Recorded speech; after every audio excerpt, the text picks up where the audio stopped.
Hello everyone, and welcome to Automotive History through Diecast.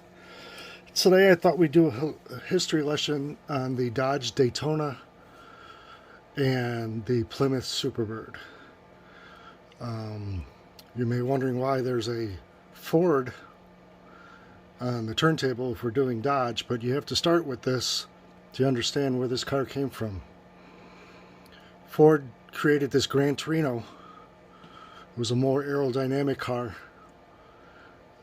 than everyone else was running, and Dodge couldn't keep up with them. Dodge was running this brick. Dodge and Plymouth. And they were losing. And their top driver, Richard Petty, quit and went to Ford.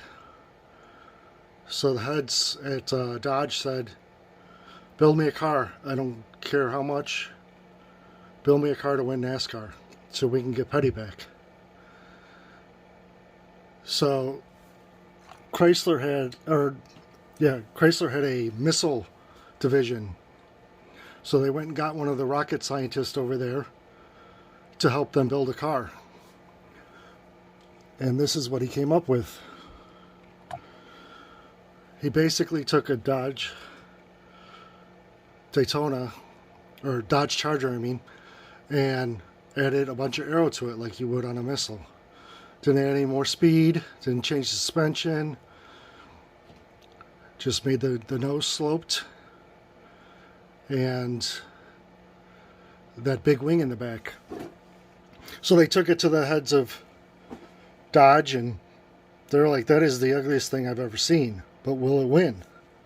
So they took it to the racetrack and tested it, and it went 204 miles per hour. No other NASCAR had gone over 200. So with that, they started winning. And when they won, they got their favorite driver back. But in NASCAR back then, you had to build so many cars in production for it to be considered a stock car to race. So they started making them, and no one wanted them. When people would test drive them, they couldn't see the front of the car. This vehicle is 19 feet long. It wouldn't fit into anyone's garages. And mostly everyone just thought it was ugly. So they didn't sell. They sat in dealerships. So these dealerships across the United States had all these cars and didn't know what to do with them.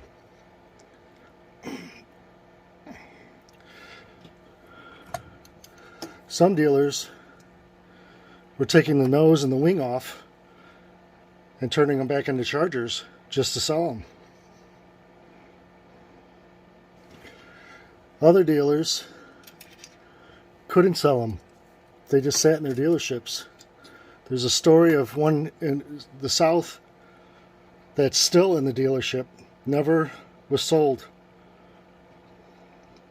It just sat there, and when they finally came around and become popular, he just kept it then.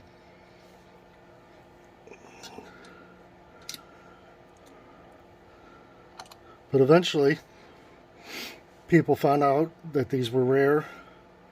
And so, you know, when the ugly thing becomes cool, that's what happened. Now, a junkyard one is worth like 60 grand. And a fix-up one can go anywhere from $500,000 to $1 million.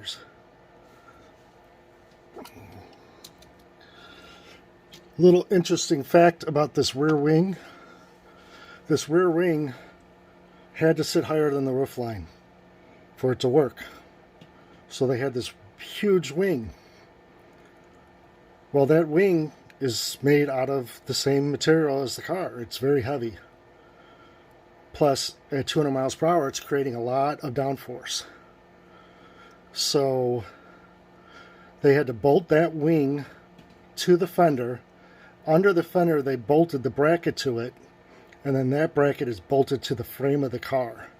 So that wing is literally bolted to the frame of the car.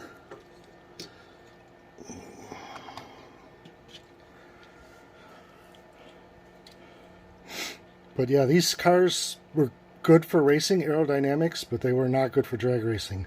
They're big, heavy cars. They're good for going 200 miles per hour, but that's about it. Alright, I'd like to thank everyone for watching. Please like, subscribe, and I'll see you on the next one.